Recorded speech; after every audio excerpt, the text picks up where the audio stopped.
আসসালামু আলাইকুম। আমন্ত্রণ জানাচ্ছি জাগো টিভিতে।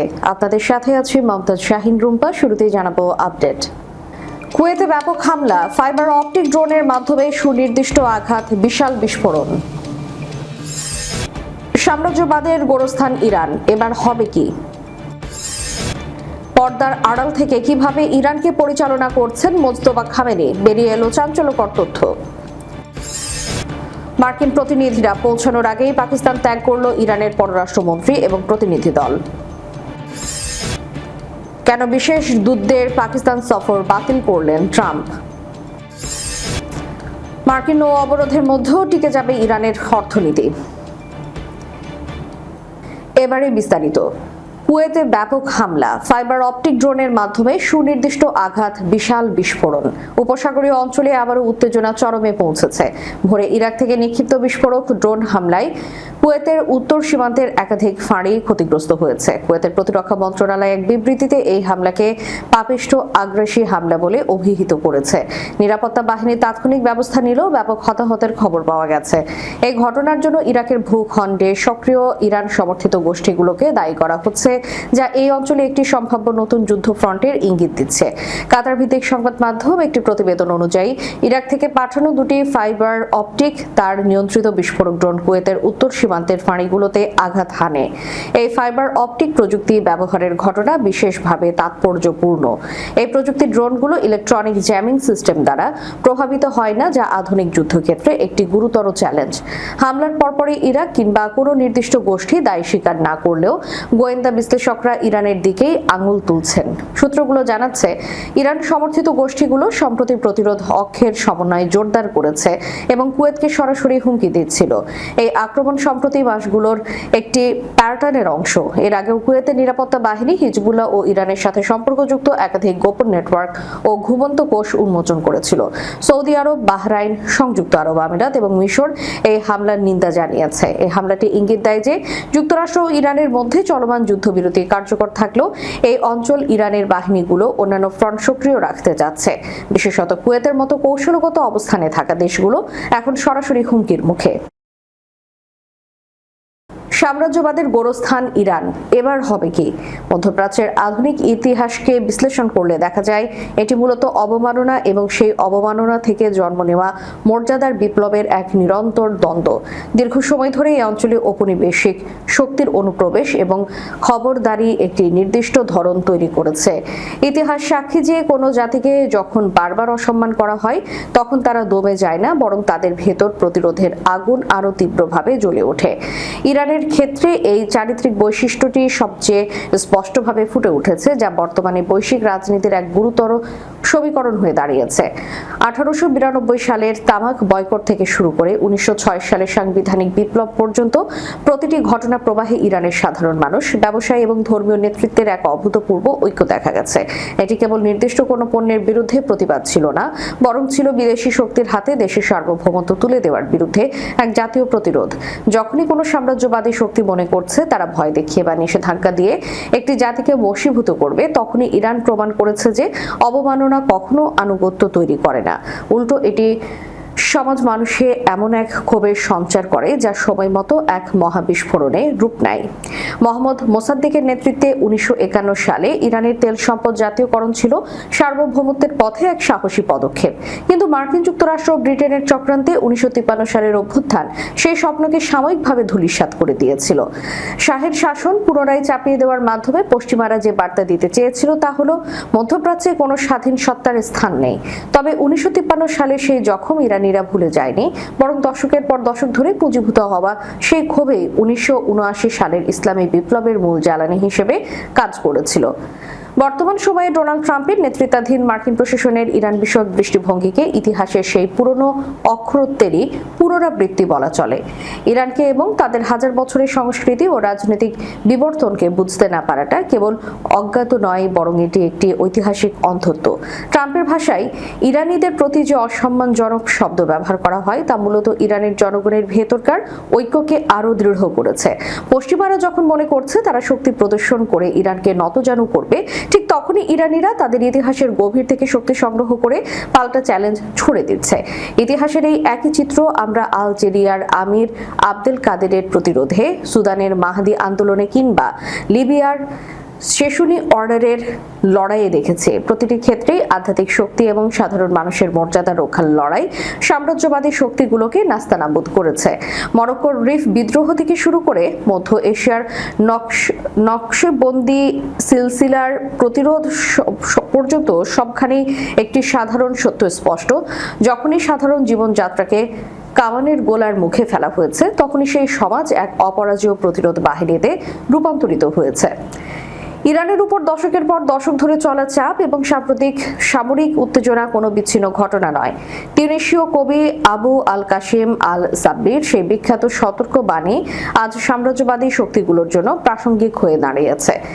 ছাইয়ের নিচে চাপা পড়ে থাকা আগুন যে কোন সময় দাউ দাউ করে জ্বলে উঠতে পারে। যারা কাঁটা বপন করে তাদের শেষ পর্যন্ত সেই কাঁটার আঘাতই সইতে হয়। মধ্যপ্রাচ্যের বর্তমান পরিস্থিতি এবং ইরানের অনমনীয় অবস্থান আবারও প্রমাণ করেছে যে মর্যাদার লড়াইয়ে শেষ পর্যন্ত কোনো জুলুমবাজ শক্তি স্থায়ী জয় লাভ করতে পারে না। পর্দার আড়াল থেকে কিভাবে ইরানকে পরিচালনা করছেন মোজতবা খামেনি, বেরিয়ে এলো চাঞ্চল্যকর তথ্য। আয়াতুল্লাহ আলী খামেনির মৃত্যুর পর ইরানের নতুন সর্বোচ্চ নেতা হিসেবে আয়াতুল্লাহ মোজতবা খামেনি দায়িত্ব নেওয়ার পর থেকে জনসম্মুখে প্রায় অনুপস্থিত রয়েছেন। ফলে আড়াল থেকে যুদ্ধাবস্থার মধ্যে ইরান পরিচালনা এবং শাসন ব্যবস্থাকে টিকিয়ে রাখার মতো শক্ত নেতৃত্ব কিভাবে দিচ্ছেন তিনি, তা নিয়ে কৌতূহল তৈরি হয়েছে বিভিন্ন মহলে। এরই মধ্যে ইরান কিভাবে পরিচালিত হচ্ছে তা নিয়ে চাঞ্চল্যকর তথ্য দিয়েছে মার্কিন গণমাধ্যম নিউ ইয়র্ক টাইমস। প্রতিবেদনে বলা হয়, গত 28 ফেব্রুয়ারি যুক্তরাষ্ট্র ইসরায়েলের যৌথ হামলায় আলী খামেনি নিহত হওয়ার পর মোজতবা খামেনি নেতৃত্ব গ্রহণ করেন। তবে এরপর থেকে তার কোনো ভিডিও বা অডিও বার্তা প্রকাশ করা হয়নি। তার নির্দেশনা কেবল সামাজিক যোগাযোগ মাধ্যমে, পোস্টের মাধ্যমে বা রাষ্ট্র টেলিভিশনে পড়ে শোনানো হচ্ছে।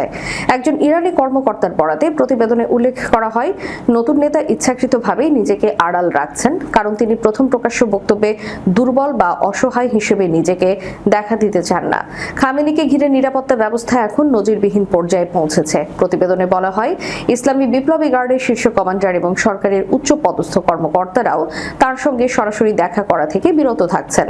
তাদের আশঙ্কা যে তাদের গতিবিধি অনুসরণ করে ইসরায়েল তার অবস্থান শনাক্ত করতে পারে এবং হত্যার চেষ্টা চালাতে পারে। যুক্তরাষ্ট্র ও ইসরায়েলের নজরদারি এড়াতে এক ধরনের সহজ কিন্তু নিরাপদ যোগাযোগ পদ্ধতি ব্যবহার করছে মোজতবা খামেনি। ইরানের সর্বোচ্চ এই নেতার উদ্দেশ্যে বার্তাগুলো হাতে লেখা হয়, খামে সিল করা হয় এবং বিশ্বস্ত বার্তাবাহকদের মাধ্যমে এক ধরনের মানব চেইনের মাধ্যমে পৌঁছে দেওয়া হয়। এসব বার্তাবাহক মোটরসাইকেল ও গাড়িতে করে মহাসড়ক ও গ্রামীণ পথ ব্যবহার করে তার গোপন আস্তানায় পৌঁছায় এবং তার উত্তরগুলো একই সুরক্ষিত পথ অনুসরণ করে ফিরে আসে। ইরানি কর্মকর্তার বরাত দিয়ে নিউ ইয়র্ক টাইমসের প্রতিবেদনে আরো বলা হয়, হামলার গুরুতর আহত হলেও মোজতবা খামেনি মানসিকভাবে সক্রিয় সচেতন রয়েছে। হামলায় তার মুখমণ্ডল ক্ষতিগ্রস্ত হয়েছে এবং প্লাস্টিক সার্জারির প্রয়োজন হয়েছে বলে দাবি করা হচ্ছে। মার্কিন প্রতিনিধিরা পৌঁছানোর আগে পাকিস্তান ত্যাগ করল ইরানের পররাষ্ট্রমন্ত্রী ও প্রতিনিধি দল। যুক্তরাষ্ট্রের প্রতিনিধি দল পৌঁছানোর আগে ইরানের পররাষ্ট্রমন্ত্রী আব্বাস আরাঘচি নেতৃত্বাধীন প্রতিনিধি দল ইসলামাবাদ সফর শেষ করে পাকিস্তান ত্যাগ করেছে। শনিবার দিনভর পাকিস্তানের প্রধানমন্ত্রী শাহবাজ শরীফ, সেনাপ্রধান ও ফিল্ড মার্শাল অসীম মুনির সহ উচ্চ পর্যায়ের কর্মকর্তাদের সঙ্গে দফায় দফায় বৈঠকের পর পাকিস্তান ত্যাগ করেন তারা। এর কিছুক্ষণ আগে ব্রিটিশ বার্তা সংস্থা রয়টার্স ইসলামাবাদে একটি মোটর শোভাযাত্রার ছবি প্রকাশ করে জানায়, ইরানের পররাষ্ট্রমন্ত্রী আব্বাস আরাঘচি পাকিস্তানের রাজধানী ছেড়ে যাচ্ছেন বলে ধারণা করা হয়। ইরানের পররাষ্ট্রমন্ত্রীর সঙ্গে বৈঠকের পর পাকিস্তানের প্রধানমন্ত্রী শাহবাজ শরীফ সামাজিক যোগাযোগ মাধ্যম এক্সে দেওয়া এক বার্তায় আব্বাস আরাঘচির সঙ্গে ফলপ্রসূ বৈঠক হয়েছে বলে জানান। এক্সে শাহবাজ শরীফ লিখেছেন, ইরানের পররাষ্ট্রমন্ত্রীর সঙ্গে বর্তমান আঞ্চলিক পরিস্থিতি নিয়ে অত্যন্ত উষ্ণ ও আন্তরিক মতবিনিময় হয়েছে। আমরা পাকিস্তান ইরান দ্বিপাক্ষিক সম্পর্ক আরও জোরদার করা সহ পারস্পরিক স্বার্থ সংশ্লিষ্ট বিভিন্ন বিষয় নিয়ে আলোচনা করেছে। এর আগে পাকিস্তানের উপপ্রধানমন্ত্রী ইশাক দার বলেছিলেন, প্রধানমন্ত্রী শাহবাজ শরীফ এবং আব্বাস আরাঘচির মধ্যকার এই বৈঠক প্রায় 2 ঘন্টা স্থায়ী হয়েছিল। তিনি বলেন, প্রধানমন্ত্রী এই অঞ্চল এবং এর বাইরে শান্তি ও স্থিতিশীলতার জন্য সংলাপ ও কূটনীতির গুরুত্বের উপর জোর দিচ্ছেন। তেহরান বলছে, পররাষ্ট্রমন্ত্রী আব্বাস আরাঘচি ত্রিদেশীয় আঞ্চলিক সফরের অংশ হিসেবে ইসলামাবাদ সফর করছেন। যুক্তরাষ্ট্রের প্রতিনিধিদের সঙ্গে তার সরাসরি দ্বিপাক্ষিক বৈঠকের সম্ভাবনা নেই। কেন বিশেষ দূতদের পাকিস্তান সফর বাতিল করলেন ট্রাম্প? মার্কিন প্রেসিডেন্ট ট্রাম্পের আকস্মিক সিদ্ধান্তে পাকিস্তান সফর বাতিল করেছেন তার দুই শীর্ষ প্রতিনিধি। মাত্র একদিন আগে এই সফরের ঘোষণা দিল, শেষ মুহূর্তে তা স্থগিত করার মধ্য দিয়ে ওয়াশিংটন স্পষ্ট করে দিল আলোচনার পরবর্তী ধাপের জন্য যে ন্যূনতম শর্তগুলো প্রয়োজন ছিল তা পূরণ করতে তেহরান ব্যর্থ হয়েছে। হোয়াইট হাউসের অভ্যন্তরীণ সূত্রে জানা গেছে, ইরান ও যুক্তরাষ্ট্রের মধ্যকার চলমান এই স্নায়ুযুদ্ধ এখন এমন এক পর্যায়ে পৌঁছেছে যেখানে কোনো পক্ষই ছাড় দিতে রাজি নয়। ট্রাম্পের এই কঠোর অবস্থান মূলত ইরানের অভ্যন্তরীণ রাজনৈতিক অস্থিরতা এবং পরমাণু কর্মসূচি নিয়ে ওয়াশিংটনের দেওয়া লক্ষণ রেখা বা রেড লাইন অমান্য করাই একটি প্রতিফলন হিসেবে দেখা হচ্ছে। গত 2 সপ্তাহ ধরে মার্কিন কর্মকর্তারা ইরানের কাছ থেকে দুটি সুনির্দিষ্ট বিষয়ে ইতিবাচক সংকেতের অপেক্ষায় ছিলেন। প্রথমত, ইরানের পরমাণু কর্মসূচি নিয়ে ট্রাম্পের কঠোর শর্তাবলী মেনে কোনো সুনির্দিষ্ট প্রস্তাব, এবং দ্বিতীয়ত, ইরানের শাসন ব্যবস্থার মধ্যে ঠিক কে চূড়ান্ত সিদ্ধান্ত নেওয়ার ক্ষমতা রাখেন সে সম্পর্কে একটি স্বচ্ছ ধারণা। দীর্ঘ ম্যারাথন আলোচনার পর গত 14 দিনে তেহরানের পক্ষ থেকে কিছু পদক্ষেপ আশা করা হলেও শেষ পর্যন্ত তা মার্কিন মানদণ্ড স্পর্শ করতে পারেনি। বিশেষ করে ট্রাম্প প্রশাসন মনে করছে ইরানের নেতৃত্ব এখন বহুমুখী সংকটে বিভক্ত এবং কোন একটি টেকসই চুক্তিতে আসার মতো স্থিতিশীলতা তাদের মাঝে বর্তমানে অনুপস্থিত। অথচ মাত্র একদিন আগেও পরিস্থিতি সম্পূর্ণ ভিন্ন ছিল বলে মনে হচ্ছিল। হোয়াইট হাউসের প্রেস সেক্রেটারি ক্যারোলিন লেভিট গত বুধবার সংবাদ সম্মেলনে জানিয়েছে, গত কয়েকদিনে ইরানি পক্ষের মধ্যে কিছুটা অগ্রগতির লক্ষণ দেখা গেছে। তাই এর মন্তব্য আন্তর্জাতিক মহলে আশার সঞ্চার করেছিল যে হয়তো দক্ষিণ এশিয়ায় কোনো বড় ধরনের সমঝোতা হতে চলেছে। কিন্তু পর্দার আড়ালে চলমান কূটনৈতিক যোগাযোগে শেষ পর্যন্ত এমন কিছু উঠে আসেনি যা ট্রাম্পকে সন্তুষ্ট করতে পারে। লেভিটের ইতিবাচক বার্তার মাত্র কয়েক ঘন্টার ব্যবধানে ট্রাম্পের এই সম্পূর্ণ বিপরীতমুখী সিদ্ধান্ত কূটনৈতিক মহলে ব্যাপক চাঞ্চল্য সৃষ্টি করেছে। মার্কিন নৌ অবরোধের মধ্যেও টিকে যাবে ইরানের অর্থনীতি। বিশ্লেষকদের মতে, ইরানের বন্দরগুলোতে মার্কিন নৌ অবরোধ আগামী কয়েক সপ্তাহ দেশটির তেল উৎপাদনে চাপ সৃষ্টি করতে পারে, তবে এতে ইরান পুরোপুরি অর্থনৈতিকভাবে ধসে পড়বে এমন দাবি এখনই বলা সম্ভব নয়। কয়েক সপ্তাহের বোমা হামলা ও পাল্টা হামলার পর এখন কেন্দ্রবিন্দুতে চলে এসেছে হরমুজ প্রণালীকে ঘিরে অচলাবস্থা। মধ্যপ্রাচ্যের যুদ্ধ শুরু হওয়ার পর থেকে ইরান হরমুজ প্রণালী কার্যত বন্ধ করে দেওয়ার প্রতিক্রিয়ায় যুক্তরাষ্ট্র ইরানের বন্দরগুলোতে পাল্টা অবরোধ আরোপ করে। এর লক্ষ্য তেহরানকে শান্তি আলোচনায় ছাড় দিতে বাধ্য করা, তবে স্বল্প মেয়াদে এই কৌশল সফল হওয়ার সম্ভাবনা কম বলেই মনে হচ্ছে। তেহরানের শহীদ বেহেশতি ইউনিভার্সিটির অর্থনীতির অধ্যাপক সাইদ বলেছেন, অবরোধ যদি 2-3 মাসের বেশি স্থায়ী হয় তখন এটি ইরানের জন্য বড় ক্ষতির কারণ হতে পারে। তিনি আরো বলেন, ইরান ক্ষতিগ্রস্ত হলে পারস্য উপসাগরের দক্ষিণের দেশগুলোর ক্ষতি অবশ্যই আরো বেশি হবে। তবে ইরানের জন্য অপেক্ষা করার সময়ও সীমিত। গ্লোবাল রিস্ক ম্যানেজমেন্টের প্রধান বিশ্লেষক আর্নে লোহমান রাসমুসেন বলেছেন, ধারণা করা হচ্ছিল প্রায় 1 মাসের মধ্যে ইরানের তেল সংরক্ষণের জায়গা শেষ হয়ে যাবে, তবে কয়েক সপ্তাহের মধ্যেই তাদের আকস্মিক উৎপাদন বন্ধ করতে হতে পারে। মঙ্গলবার ডোনাল্ড ট্রাম্প দাবি করেন, 12 এপ্রিল মার্কিন নৌবাহিনীর আরোপিত অবরোধের ফলে ইরান অর্থনৈতিকভাবে ধসে পড়ে এবং দেশটির টাকার জন্য হাহাকার করছে। মার্কিন ট্রেজারি সেক্রেটারি স্কট বেসেন্ট বলেন, এই অবরোধের কারণে ইরানের প্রধান রপ্তানি টার্মিনাল খার্গ আইল্যান্ডে তেলের সংরক্ষণ ফুরিয়ে যাবে এবং নাজুক তেল ক্ষেত্রগুলো বন্ধ হয়ে যাবে। মিডল ইস্ট ইকোনমিক সার্ভের ব্যবস্থাপনা সম্পাদক জেমি বলেছেন, ইরানের সংরক্ষণ ক্ষমতা শেষ হওয়ায় সময়সীমা দিন নয় বরং কয়েক সপ্তাহে পরিমাপ করা হবে। তিনি আরো বলেন, সংরক্ষণ সংকট প্রকট হওয়ার আগেই ইরান সম্ভবত উৎপাদন কিছুটা কমিয়ে দেবে। কেপলার নামের জ্বালানি গোয়েন্দা প্রতিষ্ঠানের সঙ্গে শেয়ার করা তেল বিশেষজ্ঞ হুমায়ুন ফালাকশির বিশ্লেষণ অনুযায়ী যুদ্ধ শুরুর পর থেকে ইরানের তেল উৎপাদন কমে গেছে।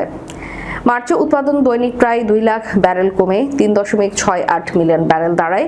এপ্রিল মাসে তা আরও 4,20,000 ব্যারেল কমে প্রায় 3.43 মিলিয়ন ব্যারেল নামতে পারে। তিনি বলেন, এটি চলমান সংঘাতের কারণে রপ্তানি ব্যাহত হওয়া এবং পরিশোধন সীমাবদ্ধতার সামগ্রিক প্রভাবকে প্রতিফলন করছে। তবে তেহরানের লাইনাজ বলেন, মানসিক প্রভাব ছাড়া অবরোধের বাস্তব অর্থনৈতিক প্রভাব এখনও সীমিত। শেষ করার পূর্বে সংবাদ শিরোনামগুলো জানাবো আরও একবার। কুয়েতে ব্যাপক হামলা, ফাইবার অপটিক ড্রোনের মাধ্যমে সুনির্দিষ্ট আঘাত, বিশাল বিস্ফোরণ। সাম্রাজ্যবাদের গোরস্থান ইরান, এবার হবে কি? পর্দার আড়াল থেকে কিভাবে ইরানকে পরিচালনা করছেন মোজতবা খামেনি, বেরিয়ে এলো চাঞ্চল্যকর তথ্য। মার্কিন প্রতিনিধিরা পৌঁছানোর আগেই পাকিস্তান ত্যাগ করল ইরানের পররাষ্ট্রমন্ত্রী এবং প্রতিনিধি দল। কেন বিশেষ দূতদের পাকিস্তান সফর বাতিল করলেন ট্রাম্প? মার্কিন নৌ অবরোধের মধ্যেও টিকে যাবে ইরানের অর্থনীতি। এতক্ষণ আমাদের সাথে থাকার জন্য ধন্যবাদ। আল্লাহ হাফেজ।